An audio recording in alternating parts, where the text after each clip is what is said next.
کے لیے حضور نے ارشاد فرمایا کہ لوگوں کا ایمان ان کے دلوں تک محدود ہوتا ہے. عمار میرا وہ صحابی ہے کہ اس کا ایمان اس کی ہڈیوں اور ریشوں تک اور پھر اللہ من اکرہ وقلبہ مطمئن بالایمان وہ آیت بھی ان کے لیے اتری. اور پھر جب آپ نے وہ شکایت کی کہ یا رسول اللہ میرا تو پورا بدن جو ہے نا وہ جل گیا ہے, اس پر بھی آیت آ گئی کہ اللہ تعالیٰ تمہیں اس حال میں نہیں چھوڑے گا جب تک کہ وہ تمہیں آزما نہ لے. تو یہ ان لوگوں میں سے ہیں کہ جنہوں نے بدر میں حصہ لیا. اچھا یہ ذو ہجرتین ہیں, 2 ہجرتیں کی. حبشے کی طرف ہجرت ہوئی تو ان کے سردار حضرت عمار بن یاسر تھے, اور پھر مدینہ طیبہ میں ہجرت ہوئی, وہاں بھی مہاجر ہیں. بدر میں حضور کے ساتھی ہیں, آپ خندق میں حضور کے ساتھی ہیں. اچھا ذو ہجرتین تو حضرت عثمان بھی ہے نا, حضرت عثمان بھی ہیں. اچھا حضرت عمار بن یاسر رضی اللہ تعالیٰ عنہ کے بہت سارے فضائل کمالات ہیں. میں آپ کی بات سے 100% اتفاق کرتا ہوں کہ جتنا بڑا یہ صحابی ہے اتنا زیادہ ان کا ذکر نہیں کیا. کیونکہ یہ مولا علی کا جرنیل تھا. میں تو سچی بات کروں, میں نے آپ سے میں بات یہ گلا ہے. آخر سوال یہ ہمیں یہ نہیں ہے جس صحابی کے نام پہ آپ مسجدیں نام رکھیں ہم تو خوش ہیں, بلکہ ہم تو عام چودھریوں ملکوں کے نام پر مسجدیں بھائی ان کی اولاد نام رکھ دیتی ہے.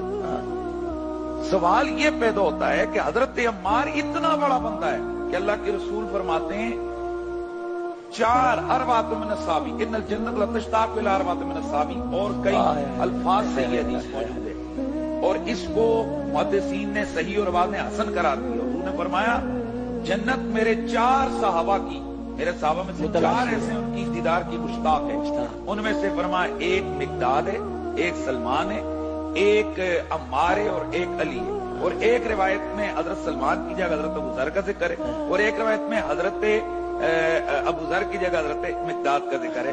تو یہ وہ صحابی ہیں کہ جنت جن کے دیدار کی مشتاق ہے.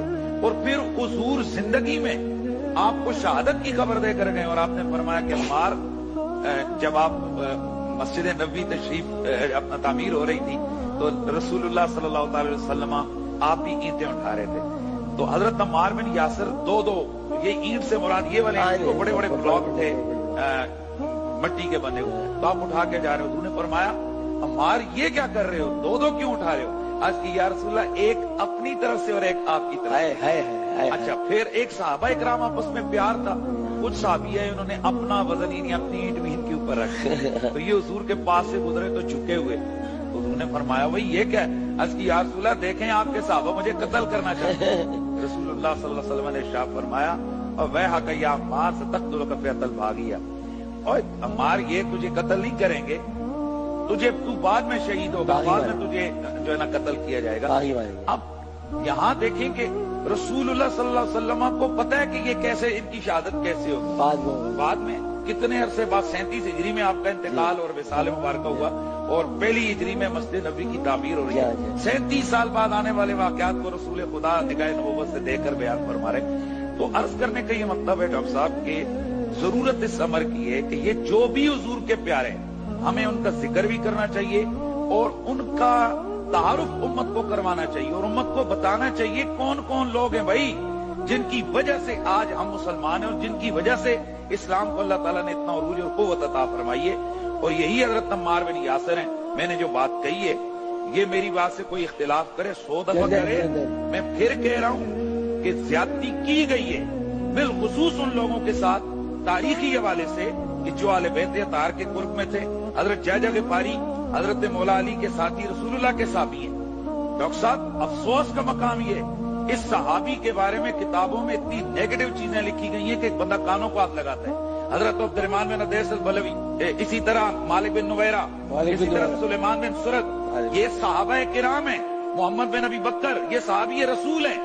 آخر کیا صحابی لفظ جو بولتے ہیں وہ 2-4 کے لیے ہی ہوتا ہے؟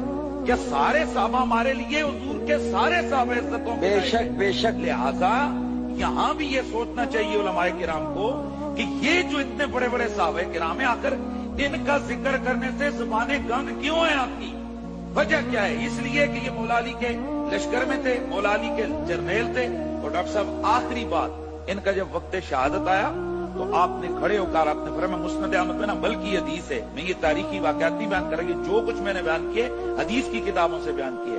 تو آپ 93 برس کی عمر ہے, اور آپ کو حضور نے فرمایا تھا آخری غذا تیری دودھ ہوگی، تو آپ نے خیمے کے اندر دودھ نوش فرمایا، باہر نکلے تو آپ نے فرمایا میرے رسول نے مجھے فرمایا تھا کہ میری آخری غذا دودھ ہوگی، میرا وقت شہادت آن پہنچا ہے۔